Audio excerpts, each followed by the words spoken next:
இப்போ முன்னாடி பிஜேபியை கடுமையாக விமர்சித்து வந்த எடப்பாடி பழனிசாமி இப்போ கொஞ்சம் அடக்கி வாசிக்கிற மாதிரியும் ரொம்ப இறங்கி வந்திருக்க மாதிரி தெரியுதே. நான் கூட நேற்று பார்த்தேன் ஒரு திருமணத்தில். நல்ல நண்பர். நான் என்ன சொல்கிறேன், நீங்கள் எப்போவுமே நான் அந்த விஷயத்தில் தெளிவாகவே இருக்கேன்.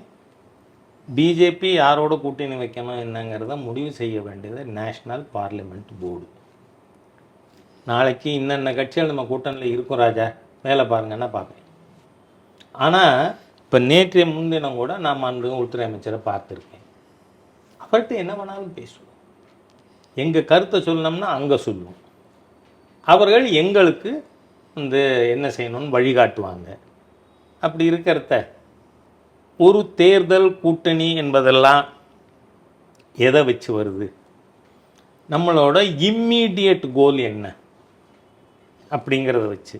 அதனால் அந்த மாதிரியான விஷயங்களில் அந்தந்த கட்சிகளில் மாற்றங்கள் இருக்கலாம், மனமாற்றங்கள். ஆனால் அதை பற்றி நாம் ஒன்றும் பேச முடியாது.